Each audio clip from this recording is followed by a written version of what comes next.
하도록 그렇게 하겠습니다. 그리스도는 완전하고 충분하고 모든 것입니다.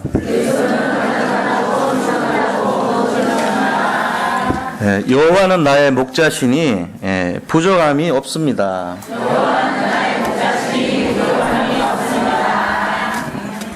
언약 잡고 기도하여 승리하시기 바랍니다.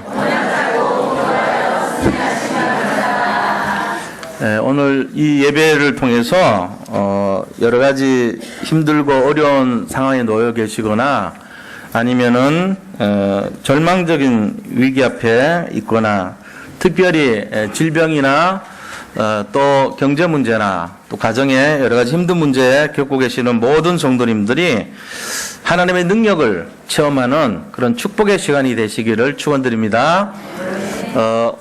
우리가 이 이스라엘 민족에 대해서 좀 오늘 생각을 해보면은 출애굽이라는 해방의 시간을 맞이한 이스라엘 민족들이 400년 동안이나 이집트에서 종살이를 하다가 이제 모세를 통해서 해방이 됐죠. 그리고 하나님이 그 이스라엘 사람들에게 지도자가 필요한 것을 이제 생각하시고 사사라는 그 직분을 허락하셨어요. 사사는 무슨 의미냐면은 영어로 말하면은 이제 저지맨 그런 게 사사예요. 사사. 저지맨이 판사 이런 뜻이거든요. 판결관, 그다음에 심판관 이런 의미를 갖고 있죠. 그래서 하나의 통치자라는 의미를 갖고 있는데 왕은 아닙니다.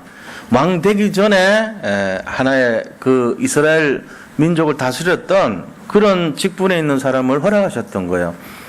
그 사사들이 몇 명이나 왔었냐면은 14명이나 이스라엘을 다스렸어요. 왕 되기 전에. 최초의 왕인 사울 왕이 나오기 전까지 14명의 왕들이 이스라엘을 통치했던 거예요. 그런데 우리가 생각해 보세요. 한 왕이 한 명이 대략적으로 한 20년 정도 통치를 했다고 치면 280년, 그러니까 한 300년 가까이 걸리죠. 그런데 이 300년 동안에 이스라엘에 공통적으로 400년 애굽에 종살이 했던 다음에 좋은 줄 알고 나왔잖아요, 가나안에. 그런데 이 300년 동안요, 계속 어려움을 가져다 준 문제가 하나 있었어요. 이스라엘에, 이거는 막 해결이 안 되는. 그 문제가 뭐냐 하니까, 블레셋이라고 하는 저 해변가, 이 지중해 그 옆에 있는 해변가, 거기 살고 있는 그 사람들이 맨날 침공을 해온 거예요. 이 14명 사사가 있을 동안 계속 쳐들어왔어요.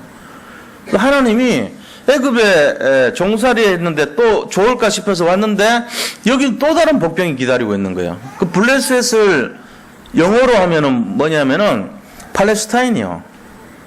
지금도 그래요. 지금도 유태인들 하고 팔레스타인하고 같이 지금 싸우잖아요. 근데 서로 입장이요, 그럴만해요. 지금 보세요. 만약에 우리나라에 옛날에 북한 쪽 지역인데 만주 쪽 지역에 이제 발해라는 나라가 있었잖아요. 근데 그 발해에 있는 사람들이 갑자기 옛날에 여기가 원래는 우리 땅이니까 만주 쪽에 있는 땅을 다 샀어요. 발해에 있는 아주 돈 많이 번 어떤 사람이. 그래가지고 발해를 건국해버려. 2017년 9월 달에 10월 달에 발해라는 나라를 만들어버린 거예요. 그럼 됩니까? 안 되죠? 안 되잖아요. 말이 안 되지. 거기는 지금 중국 땅이고 이렇게 정해져 있는데 나라가 정해져 있는데 지금 제주도가 지금은 이제 사스 때문에 통제가 돼서 투자를 안 하는데 뭐 얼마 전까지만 해도 제주도 땅의 상당한 부분이 중국 사람들이 많이 투자를 했어요. 그 땅값이 막 천정부지로 올라갔죠. 자, 그래서 제주도에 중국 사람들이 땅을 만약에 한 98%를 샀다가 치자고요. 2% 빼고. 근데 여기는 중국 땅이라고 해가지고 중국 영으로 선포하면 됩니까? 안 되죠. 엄연히 우리나라인데 중국이 사왔을 뿐이에요. 중국 사람들이. 땅은 우리는 100% 팔려도 우리나라 땅이죠. 근데 유태인들이 그렇게 한 거예요. 재력 있는 사람들이 돈을 가지고 이스라엘의 옛날 이거 우리 땅이니까 2000년 전에 우리 땅이니까 티토스 장군에 의해 가지고 나라 뺏긴 이후로 약 1900 한 몇십 년 동안 남은 나라 땅이잖아요. 팔레스타인한테 뺏겼거든. 말하자면 뺏긴 게 아니고 팔레스타인이 지배를 했죠. 블레셋이. 그거를 사들였어요. 비싼 돈 주고. 그래가지고 그 땅을 가지고 옛날 우리 2000년 전에 우리 조상 땅이니까 나는 이거를 포기할 수 없어. 그래가지고 건국을 해버리잖아요. 그게 이스라엘입니다. 말이 안 되죠. 서로 그 주장이 다르단 말이에요. 아, 왜 남의 땅 샀다고 너들 땅이냐. 엄연히 우리 땅이지. 그러니까 이스라엘은 옛날에 우리 땅이었잖아. 이러고 지금 싸우는 거예요. 근데 결론은 어떻게 되냐면요. 권력 많고 돈 많은 사람들이 법이라. 결국은 그렇게 되는 거예요. 그래서 지금 군사력이나 경제력에 비교가 안 되잖아요. 저 팔레스타인하고 이 이스라엘 비교가 안 되니까 그냥 아무 소리 못 하는 거예요. 그럼 막 이렇게 어떻게 보면은 편파적으로 지금 치우쳐 있고 너무 팔레스타인이 말도 안 되게 지금 그런 억울한 일을 당하는 것 같은데도 아무 소리도 안 해요. 국제에서. 예를 들면 그런 식이라고. 그 지금 그런 현실이 돼 있어요. 지금 저쪽 땅이. 근데 옛날에도 그랬다니까요. 출애굽하고 나가지고 왔는데 블레셋이라는 나라가 14명의 사사들이 다스리는 동안에 계속 쳐들어왔어요. 쳐들어오면 뭐합니까? 부녀들 잡아가고 애들 잡아가고 팔아먹어요. 또 노예로. 그리고 남자들 죽여버립니다. 힘없는 남자들. 그래가지고는요 곡식 뺏어가죠. 농사 때문에 와가지고 뺏어가는 거예요. 이 블레셋이. 근데 그 중에서 가장 최고로 힘들게 했던 사건이 하나 일어났어요. 그게 뭐냐? 키가 2m 93cm. 입은 갑옷만 해도 5kg.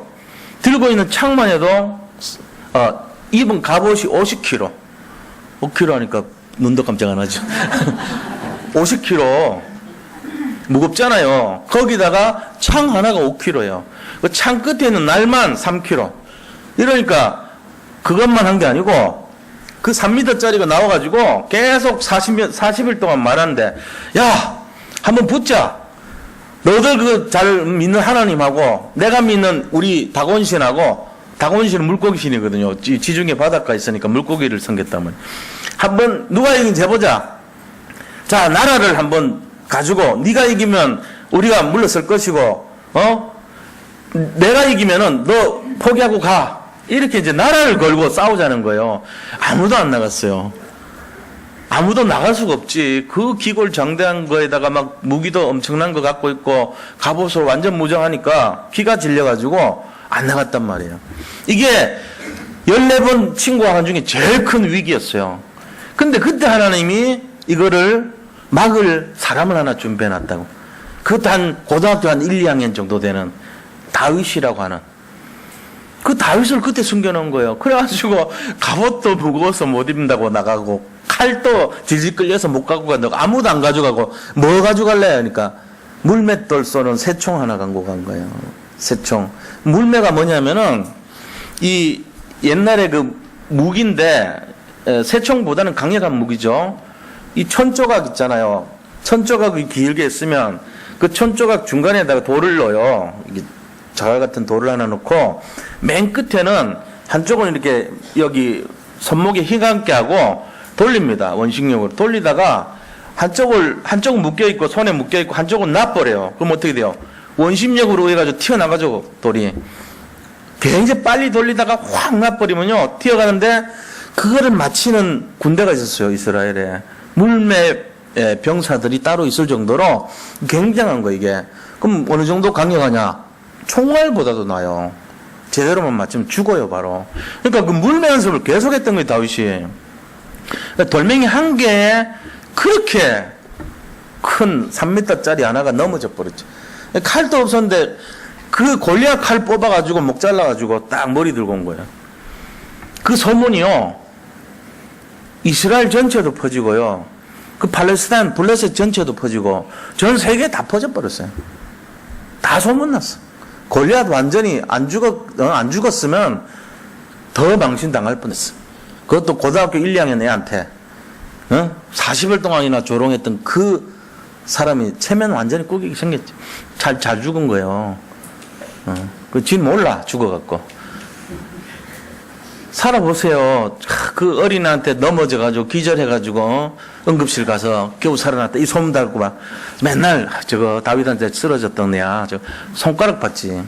키도 지 반밖에 안 되는 그 중학교 애한테, 중3 고1 애한테 저 당했어. 장수가 체면이 서겠냐고. 그래가지고 우리나라 이거 망했잖아. 이러면서 계속 시달릴 뻔했다니까. 잘 죽었지.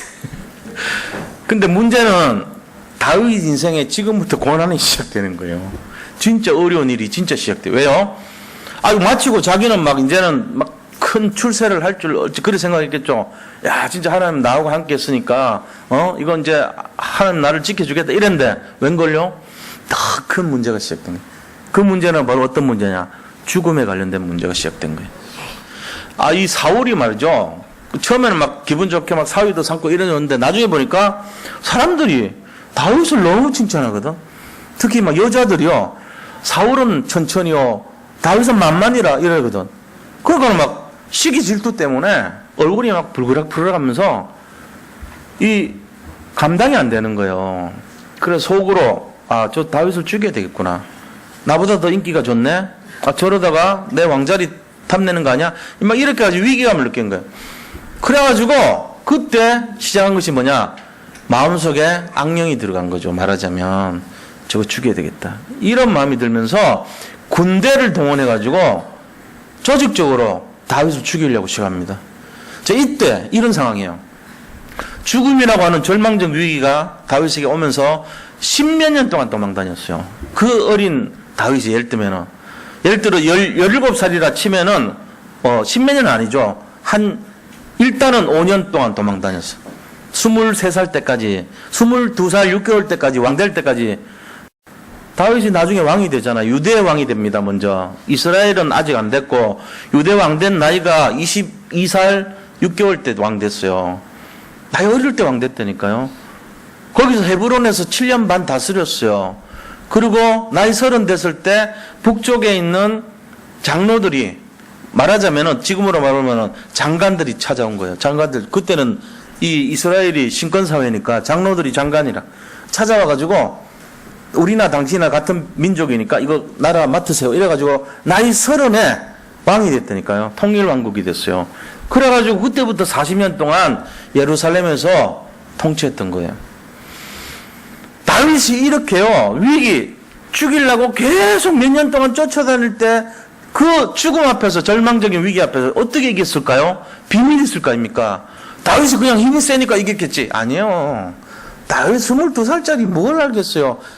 17부터 해도, 16부터 도망 다녀도 6년, 7년 동안 아무것도 어떻게 할 수 없는 그런 아이예요. 다윗 입장에 보면 그렇잖아요. 어린애란 말이에요. 그 아이가 왕이 됐다니까요? 그리고 나중에 통일왕국의 왕이 돼서 30살 때, 솔직히 30이 뭘 알았어요. 그러니까 우리가 이거를 보면은 다윗 실력을 한 게 아니에요. 그럼 뭔가 있다는 얘기잖아요. 자, 다윗이 그것을 승리했던 비밀이 뭔가 찾아야 돼요. 지금 우리나라가 위기입니다. 또 우리가 경제적으로 어렵습니다. 지금 사람 사는 것들이 전부 시달리고 살고 있습니다. 너무 힘들다 그럽니다. 이런 희망이 안 보이는 것 같은 절망적인 위기 앞에서 우리는 어떻게 해야 됩니까? 다윗은 어떻게 이겼을까요? 우리는 어떤 답을 찾아야 될까요? 오늘 그게 주제입니다. 이런 상황 속에서 뭔가 답을 찾아내야 돼요. 그 비밀이 어디 있냐? 여기 있단 말이야. 오늘 본문이 시편 23편 1절에서 6절 말씀이죠. 이 시편에 대한 내용들이 두 가지 설이 있습니다. 시편 23편이요. 첫 번째는 사울왕에 의해서 핍박을 받고 나서 쓴 시라는 설이 있어요. 두 번째 설은요, 다윗의 인생 노후에 자기 인생을 해고하면서 기록을 했다는 설이 있습니다. 그런데 대부분 8대2로 뭘 말하냐? 사울왕 이후에 기록을 했다는 게 더 유력해요. 지금 오늘 이 내용이 뭐냐? 사울이 다윗을 죽이려고 집요하게 계속 쫓아왔는 그 이후에 다윗이 이 시를 기록했던 거예요. 여호와는 나의 목자시니 내게 부조함이 없으리로다. 이거 기록했다니까. 그러니까 우리가 오늘 여기서 답을 찾는다면 우리도 다윗 같은 믿음을 해볼 수 있는 거예요. 이거 찾으시기 바랍니다. 오늘 그 시간 되시기를 축원드립니다. 찾아내야 돼요. 솔직히 지금 어려움 없는 분 한 분도 없어요. 다 힘들어요. 그런데 예수 믿는 우리가 고백해야 될 것이 있습니다. 여호와는 나의 목자시니 내게 부족함이 없으리로다. 고백하시기를 축복합니다. 이거 오늘 찾는 시간 되기를 바랍니다. 다 힘들어합니다. 다 어렵습니다. 괜찮아요. 찾으면 돼요. 찾으면. 자, 그러면은 다윗이 찾았던 그 비밀의 첫 번째 내용이 뭡니까? 오늘 본론입니다. 첫 번째, 어떤 비밀이 있었길래 이 상황을 이겨낼 수 있었을까요? 첫째, 다윗은 과거에 목동으로 있은 시절, 어릴 때, 그죠? 목동으로 있을 때 받았던 은혜를 잊지 않았던 것입니다. 그 은혜를 굳게 잡고 있었어요. 하나님에 대해서 완전 결혼한 은혜, 그거를 굳게 잡고 있었던 거예요.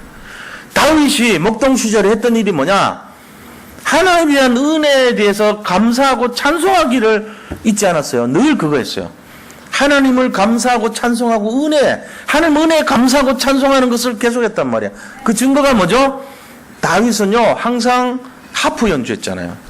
찬송했다는 얘기. 음악을 연주하고 또 뭡니까? 시를 썼어요. 시란 게 뭐죠? 곡조 있는 기도입니다. 다윗은 늘 기도했던 거예요. 어려움이나 힘든 일이나 너무 인생에 외롭거나 정말 어처구니 없는 그런 상황에 놓였을 때도 늘 하나님을 생각하면서 기도했던 그런 사람이에요. 깊은 기도의 사람이었어요. 그래서 시편 속에 150편 되는 시편 속에 몇 개를 지었냐? 73편이나 썼어요.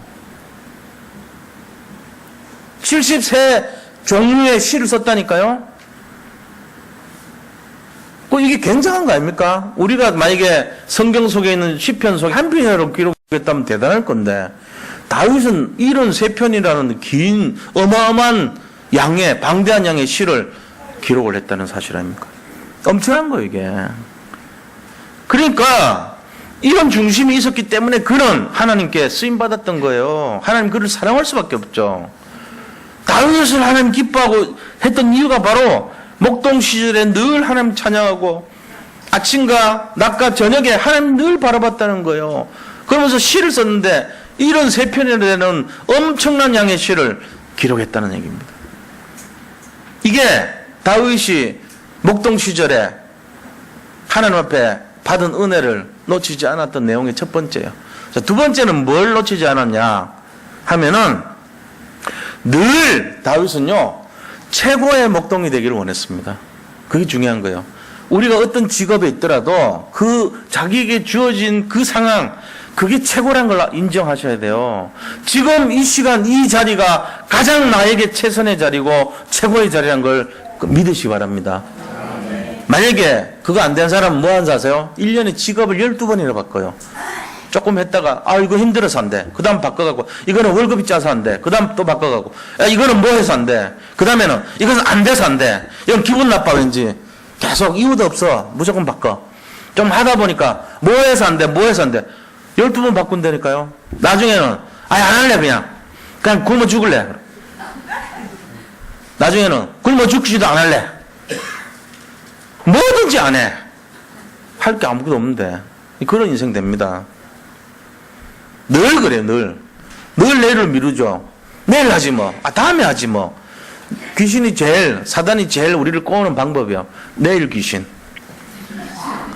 그거하고 비슷한 게 꽁귀신이요. 꽁한 거 있잖아요. 내일 귀신, 그거 제일 잘 걸려들어요. 그래가지고 유능한 마귀, 우두머리가 그러잖아요. 사람들을, 막 힘들게 하고 어렵게 하면은 기도한다. 그거 하지 말고 편안하게 해줘라. 무조건 잘 되게 해주는 것처럼 처음에는 그렇게 해라. 그러고는 완전히 꼬라박게 만들어라. 그걸 한다니까요. 그러고는 편안하게 해주면 내일로 한다. 사람들 내일을 자꾸 찾게 해줘라. 그래 한다는 말이에요. 오늘 꼭 해야 되냐? 친구도 그런 애 붙여줘라. 내일을 좋아하는 친구. 그래가지고 사람들이 게을러지면서 안 해요. 오늘 해야 될 이유가 하나도 없는 거야. 여기서 우리가 탈피하지 못하면은 맨날 인생 처져가지고 문제 속에 투정에 빠지는 인생 돼요. 이거 바꾸려면 뭐 해야 되냐? 오늘 지금 이 시간, 이 자리, 이것이 최선의 자리다. 최고의 자리다. 그걸 믿으시 바랍니다. 다윗이 그랬다니까요. 목동이 뭐 그렇게 대단한 직업입니까? 근데 최선을 다했어요. 다윗은. 목동 있을 때 뭐 했는데요? 글을 쓰고 찬송을 하고 그다음 뭐합니까? 그 다음에 기도하면서요. 그는 돌팔매질 물맷돌 연습을 게을리하지 않았어요. 그래가지고 이 양이 한 마리 물려갔을 때에 그 곰의 입에서 또 이 사자의 입에서 그 양들을 구출할 정도로 대단한 실력을 갖췄죠. 나이 어린데도. 그게 나중에 골리앗을 이기는데 대단하게 쓰였잖아요. 그 결국은 영적으로 하나님 앞에 기도의 사람이니까 영적 서밋. 그 다음에 찬송을 하면서 늘 시를 쓰고 음악을 연주했으니까 문화 서밋. 그러면서 돌팔매질을 연습하면서 훗날 이것이 어떻게 쓸지 모르지만 최선을 다해서 자기의 그 기술을 익혔기 때문에 기능 서밋, 이 세 가지를 갖춘 거예요. 영적 서밋, 문화 서밋, 기능 서밋만 갖추면 이 시대를 살리는 시대 서밋이 되는 거예요. 다윗이 그걸 딱 준비했단 말이에요. 그러니까 하나님이 그를 왕으로 세워버리죠. 그냥 된 게 아니란 말이에요. 아이 목동 이거 말이야 뭐 별 비전 없어. 아이 그냥 때려칠 거야 안 할 거야. 맨날 사무엘 선지자 뭐 얘기하면 뭐해. 되지도 않을 거. 그래가지고 내일 하지 뭐. 다음에 하지 뭐. 돌파면 연습 좀 하지. 아이 싫어. 귀찮아. 오늘 낮잠 잘 거야.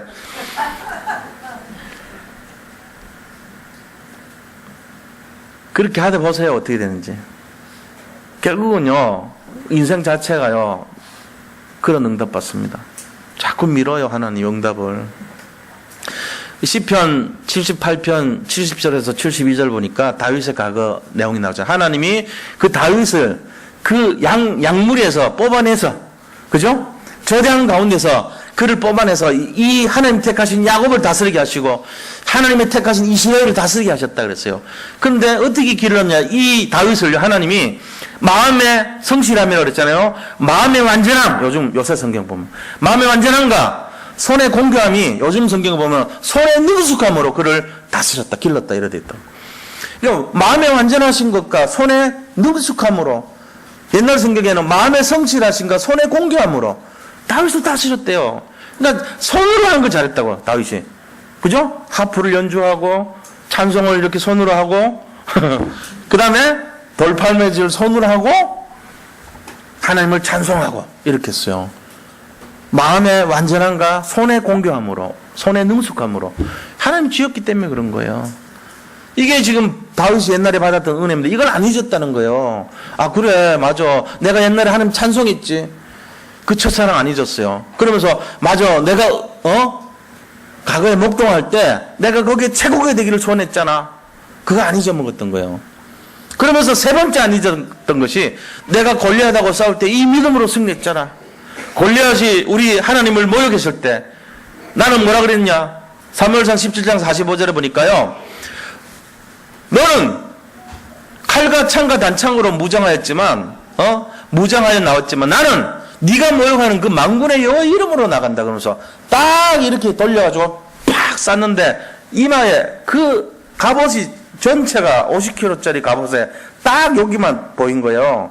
완전히 다 가리고 요것만 내렸으면 괜찮을 건데 이렇게 올려가지고 여기에 맞았어. 이마에 딱 맞고는 픽 쓰러져 죽었다니까.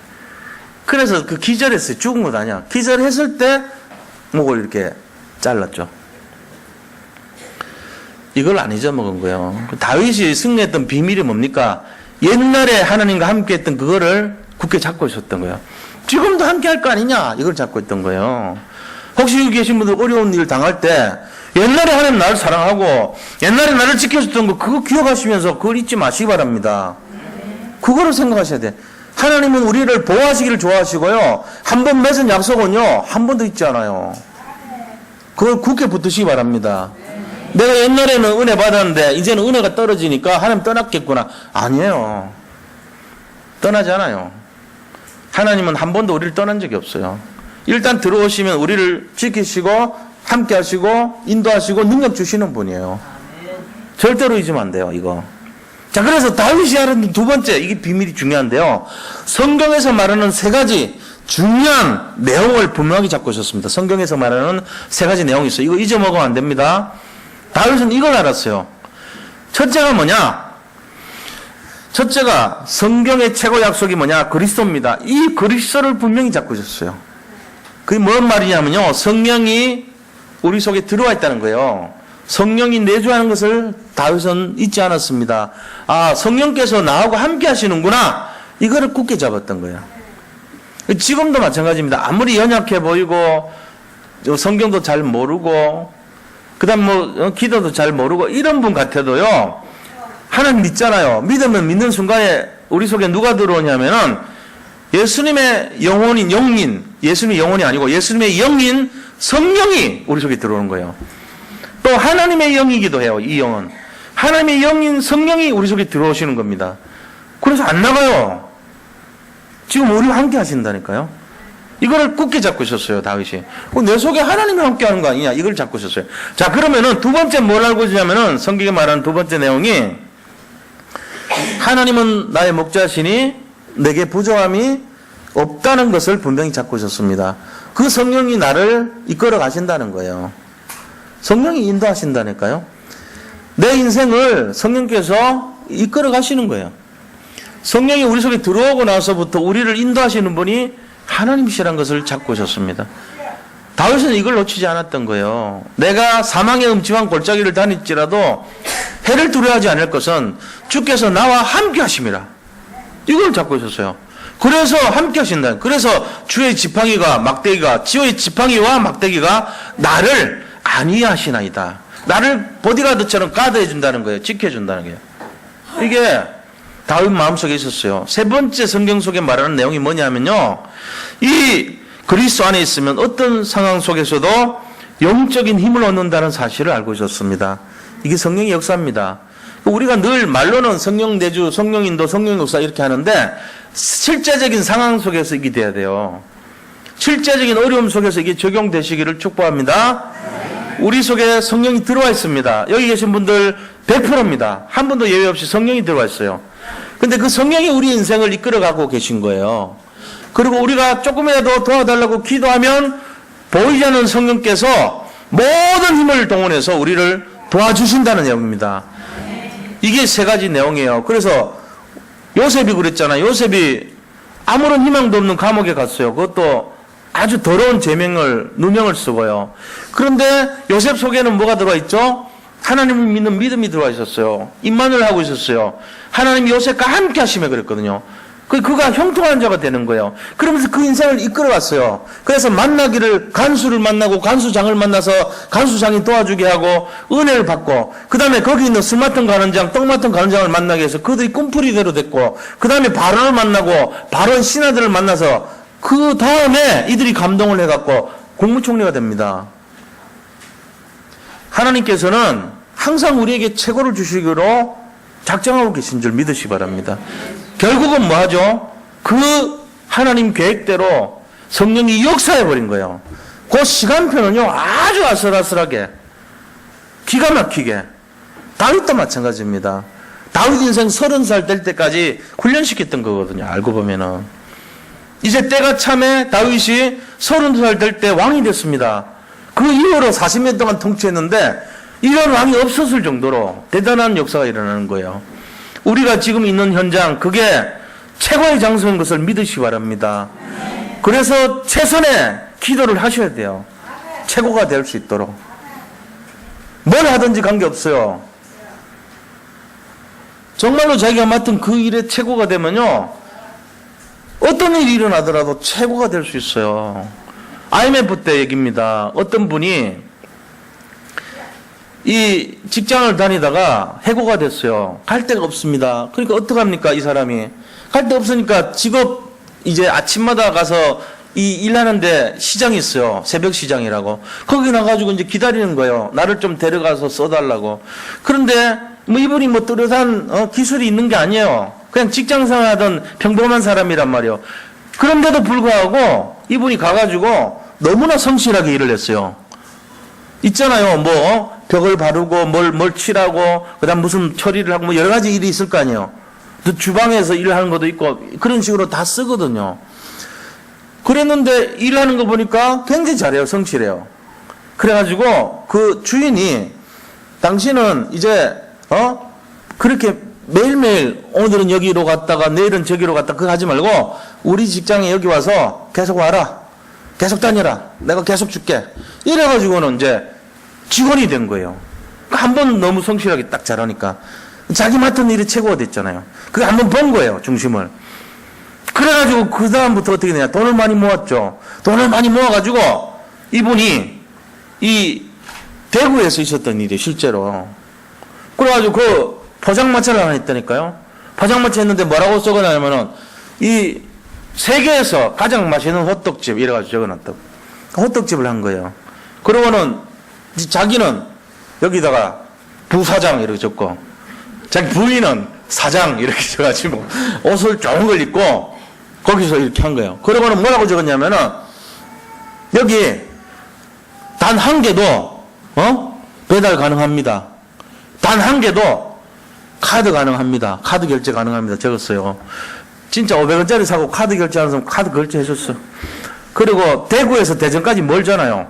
대전에서 누가 장난치느라고 배달 2개 해달라 그랬어. 진짜 갔어요. 그 고속버스 타고 갔다니까. 그래가지고 대전에 있는 분한테 줘서 그 주소가 거짓말이 아니고 진짜인 거야. 그러니까 그분이 감동이 돼가지고 그때부터 이 집이 소문이 나가지고요. 전국 세계로 다, 세계는 아니 전국으로 체인점이 막 돼가지고 엄청나게 거부가 됐습니다. 우리는요, 그 자기가 맡은 거에 최선을 다하고 최고가 되기를 기도할 때 하나님 호떡 장수 아니라 뭘 하더라도 최고로 만들 줄 믿습니다. 이 마음이 필요한 거예요. 예수 믿고 성령이 나하고 함께 하는데 기 죽어가지고 맨날 안 된다고 내일 미루고 핑계대고 이유 찾고 그런 나약한 정신 가지고 응답받을 그릇이 되겠어요? 지금 이 시대가 얼마나 어려운 시대입니까? 우리한테 뭘 맡겼습니까? 정말로 이런 죽은 것 같은 완전한 이런 위기 앞에서 우리를 보고 뭐라고 얘기하십니까? 니부터 살리고 남 살려! 그 얘기하는 거잖아요. 이거 승리하시기 바랍니다. 복음 갖고 눈만 뜨면 복음이 눈앞에 있고 눈만 뜨면 말씀이 눈앞에 있는 우리가 물고기가 물 안에서 물이 없어가지고 갈급한 그런 상태 되면 되겠어요? 답을 이렇게 많이 주는데도 다음에 내일로 하지 뭐, 그 다음에 하지 뭐, 난 모르겠어, 힘이 없어, 연약해, 난 부족한 거 많아, 이러면 안 돼요. 제가 사역할 때요, 저도 한테 그런 적이 있었어요. 평신도가 뭘 어떻게 하겠어요? 새벽 기도 인도하는데 집 사람도 잘 몰라요. 가끔씩 안 나올 때도 있으니까 한 15명씩 나오다가 10명씩 나오다가 어느 날 쭉 줄더라고. 내가 막 바쁘고 이러니까 정신을 난 못 차린 그런지 그 한 3명까지 왔어. 2명 남더라고. 마음속에 위기감 느끼잖아요. 평신도인데 내가 뭐 사례를 받기를 합니까? 누구 지도를 받는 제가 알아서 하는데 그때 안수 집사인가 그랬어요. 제가. 그런데 아나 한 명이 한 명 와. 이제 권사님 믿음 좋아하는 한 명 와. 새벽기도 인도에서 같이 고하고 나고 뻘쭘하게 새벽에 집사람도 그날 뭐 피곤했는지 못 왔어요. 그 6시쯤 마치고 나니까 새벽 기도하잖아요. 마치고 나니까 한 분이 마지막 그 2분 중에 한 명 오더라고. 와가지고 뭐라냐면은 아유 그동안 은혜 너무 많이 받았는데 내가 이 교회는 안 다녔지만 이렇게 뭐 복음적인 거 많이 들었다 그러면서 당연히 그렇게 알죠. 근데 짐사들하고 내가 하다가 잠들어서 못 왔대. 그럼 뭐냐니까 김포로 내일 이사 가요 이러더라고. 그 마지막 한 분까지 고정 멤버 2명 중에 한 분까지 가버렸어. 그때 내 마음이 어떠냐 위기감을 느끼더라고. 그런 마음이 들었어요. 사실은 평신도지만 그 교역자나 목회자들은 똑같습니다. 더 심하죠. 사실 제가 지금 해보니까 그래. 누가 안 보이면은 마음이 이렇게 짠합니다. 솔직히 기도가 되고요. 왜 이러나 이건 뭔 일이냐 이런 마음 든다니까. 우리가 인생에 보면은 뭔가 이렇게 안 될 때가 있어요. 근데 내가 그때 무릎을 꿇었거든. 하나님 뭐가 문제입니까? 제가 평신도인데 뭐를 해야 되겠습니까? 진짜 기도하니까 하나님이요 회복시켜 주셨어요. 그때. 그러고는 그 다음에 더 많은 분들이 오더라고. 그래가지고 부흥되기 시작한 거예요. 사실은. 그러니까 후반부에 인원이 막 들어오는 거예요. 사람들이. 새벽 기도도 막 늘어나고요. 그러니까 우리는 그 눈앞에 보이는 단간을 못 이겨가지고 낙심해버립니다. 그러면 안 돼요. 복음 갖고 있는 우리가 하나님 앞에 요청하면 하나님이 알아서 해주시죠. 그게 더 중요한 거예요. 여기 있는 모든 분들이요, 어떤 상황 속에서도 기죽지 말고 속지 말고 현실 바라보지 말고 믿음을 가지시기를 축복합니다. 이걸 가져 승리하는 거예요. 그래서 성령 내주, 성령 인도, 성령 역사 이거 진짜 적용하셔야 돼요. 자, 세 번째입니다. 다윗이 승리했던 비밀. 다윗은요, 이 중과 같은 절망적인 위기를 뛰어넘는 깊은 기도 속으로 들어갔습니다. 다윗이 깊은 기도로 들어간 증거 봤습니까? 난 봤습니다. 어디서 그렇게 많이 봤어요? 시편 150편 중에 반절이나 되는 73편을 다윗이 기록했어요. 그것만 봐도 알죠. 깊은 기도 아닙니까? 곡조 있는 기도가 쉽니다. 자기 마음에 있는 것을 나타낸 거예요, 다윗이. 그게 전부 다 성경에 남아있어요, 지금. 그래서 다윗의 절망적인 위기가 어떤 거냐? 다윗이 수금을 켜고 있는데 이 악신이 걸려가지고 사울이 창을 던져요. 그 피했어요. 그런 위기가 나오죠. 사무엘상 18장 10절에서 16절에 나와요, 이게. 그러고는 이제 골리앗 이기고 나니까 사울왕이요, 요나단하고 신하들 불러가지고 다윗 죽이자 이렇게 결의한 거 있죠. 그러고 나서 요나단이 반대했습니다, 다행히. 그래가지고 다윗을 가는데 도망가게 만들어주죠. 그 신호를 해가지고 살려주는 거예요. 참 요나단은 괜찮은 사람이에요. 그리고 세 번째는 또 보니까 또 이 수금을 연주했는데 또 창을 던져요. 두 번째 사건이에요. 사무엘상 이번에 19장에 나와요. 그러니까 두 가지 똑같은 사건을 겪은 거예요, 다윗은. 그 다음에 보니까 자객을 보냅니다. 이제 본격적으로 죽이려고 침상에서 자기 딸 미갈 남편인 사위인 다윗을 죽이려고 자객을 보내는 거 있죠. 근데 이 미갈이 또 지혜를 써가지고 살아나죠. 그게 사무엘상 19장 11절에서 17절 사건입니다. 이런 막 죽음 앞에 절망적 위기가 지금 오고 있는 거예요, 지금. 그러고는 또 어디로 갑니까? 높 땅으로 도망갔어요, 다윗이. 근데 거기에 다윗 숨겨줬다는 이유 때문에 제사장 다 죽여버려. 다윗이었으면 죽겠죠. 그는 이런 엄청이 없는 일을 당하는 거예요. 거기도 못해가지고 또 엔게디 굴 속에서 이번에는 다윗이 살려줘요. 막 눈물 흘면서 니는 나를 살렸는데 나는 니를 죽일라 했구나, 미안하다 이러면서 막 그러잖아요. 그 끝까지 그러면서도 포기하지 않습니다. 또 하일라 산으로 갔을 때 거기서도 막 죽이려고 그러죠. 그 다음에 마지막으로 브레셋 도망갔을 때도 막 거기도 위기가 옵니다. 그죠? 다윗이 막 미친 척하고 살아날까 그러잖아요. 마지막에는 자기 아들 압살롬 때문에 또 반란이 일어나가지고 죽을 뻔하고요. 이런 여러 가지 인생의 위기가 왔단 말이에요, 다윗이. 근데 이때 어떻게 했냐, 이게 중요하잖아요. 이때 우리 같으면 어떻게 하겠어요? 이게 수도 없이 막 어려움 당하잖아요. 이때가 중요한 거예요. 다윗은요, 이때 깊은 기도 속으로 들어갔던 거예요. 이게 바로 시편으로 다 남아있어요, 지금. 그게 바로 오늘 이 시편 23편의 말씀이에요. 그런 어려움 속에서 쓴 거예요, 이게. 어떻게 가능합니까? 여호와는 나의 목자시니 내게 부족함이 없으리로다. 이게 어떻게 가능하냐고요. 이 고백이 우리 고백이 돼야 됩니다. 그때가 진짜가 되는 거예요. 그 믿음이 진짜 믿음이 되는 거예요. 그래서 결과가 어떻게 됐냐? 결과 중요하죠. 이 기도의 사람 다윗이 절망 속에서 기도했을 때 세 가지를 해보겠습니다. 그 세 가지 축복이 뭐냐? 첫째는요, 다윗에게 생명을 거는 충성된 신하를 얻었어요. 이게 중요하잖아요. 나라를 이제 건국해야 되니까. 두 번째는요, 진짜 싸움에서 승리할 수 있는 유명한 장군들을 다 얻었어요. 세 번째는 모든 백성들의 마음을 얻은 거예요. 그래야 나라가 살죠. 나라가 되죠. 이 세 가지 얻어버린 거예요. 신하와 장군과 백성의 마음을 얻어버렸어요. 이 어려움을 통해서. 그러니까 하나님 계획이에요, 이게. 절망적인 것 같았지만 하나님은 그 속에서 엄청난 축복을 숨겨놨던 거예요. 이걸 볼 수 있는 눈이 열리기를 바랍니다. 눈 열려야 됩니다. 안 그러면요, 내가 왜 이렇게 힘들지? 사망의 엄청난 골짜기를 왜 보내지? 맨날 원망합니다. 내가 뭘 잘못했다고? 내가 못한 것이 뭔데요? 나 진짜 주님 사랑하고 믿었잖아요. 놓친 게 있어요. 그 절망이 축복이라는 걸 못 봤다는 거. 그게 가장 나쁜 거예요, 지금. 제일 더러운 게 그거란 말이지, 지금. 야, 내가 지금 축복을 만들어 놓고 그걸 준비하고 있는데 니는 그걸 희망으로 안 보고 절망으로 보냐? 문 열어! 이러고 있단 말이에요, 하나님이. 그 문이 열리시기를 바랍니다. 이거 열려야 돼요. 이 열리면요, 희망으로 확 바뀝니다. 영수철을 누르면요, 튕겨나갈 기쁨을 느껴봐야 돼. 아, 눌리는구나. 왜 이렇게 누르는 거야? 이거 하지 말고 튕겨나갈 때를 생각하셔야 돼요. 아, 마귀가 나를 죽이려고 하는구나. 내가 그만큼 유명한가? 생각하셔야 돼요. 근데 죽겠다. 힘들어. 숨 못 쉬어. 그게 속은 거예요. 그래, 네가 나를 관심 있게 본다 이거지? 알았어. 내 미래가 그렇단 말이지? 보시기 바랍니다. 관심 없으면 쳐다보지도 않아요. 마귀가. 마귀한테 버림받은 사람 제일 비참한 거예요. 돈 많이 벌고 성공하고 이런 사람들 있잖아요. 뭐 이렇게 출세하고 사람들은 인기 좋고 나중에 다 지옥 가거든요. 가만 놔둬. 니 어차피 갈 놈이니까. 근데 오늘 보니까 은혜 받고 힘들게 살면서도 뭔가 있거든. 요거를 괴롭힌다고. 혹시 이 중에 시달리는 분 있으면요, 기뻐하고 기뻐하시기를 축복합니다. 진짜요. 그 비밀 모르면요, 맨날 시달려. 결론을 말씀드리겠습니다. 절망적인 위기 올 때 강단의 말씀, 은혜 놓치지 마시기 바랍니다.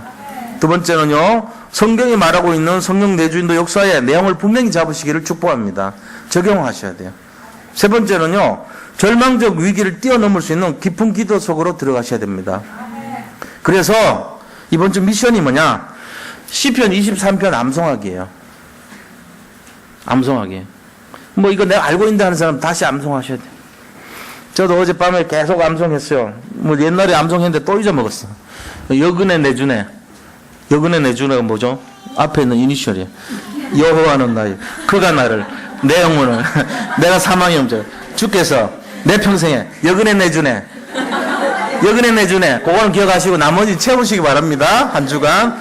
이게 외우라고 한 게 아니고 외워서 뭐 하라는 얘기입니까? 이런 절망적 상황 올 때 내 신앙 고백 되기를 기도하시기 바랍니다. 여근의 내주네가 내 신앙 고백 되기를 축원드립니다. 승리하시기 바랍니다. 예, 우리 같이 한번 통성으로 기도해요. 정말 어려움 속에서 이 축복 달라고 기도하겠습니다. 하나님 감사합니다. 세상은 어렵고 힘들지만 그러나 하나님의 사람인 우리를 하나님께서 최고로 응답하시고 최고로 인도하실 줄을 확신합니다. 날마다 살아 역사하신 하나님께서 지금도 우리와 함께 하심을 믿습니다. 다윗의 믿음의 고백이 시편 23편의 고백이 나의 고백이 되게 축복하여 주옵소서. 우리 모든 성도님들의 고백이 될 수 있도록 인도하여 주시옵소서. 살아계신 예수 그리스도 이름으로 기도드립니다.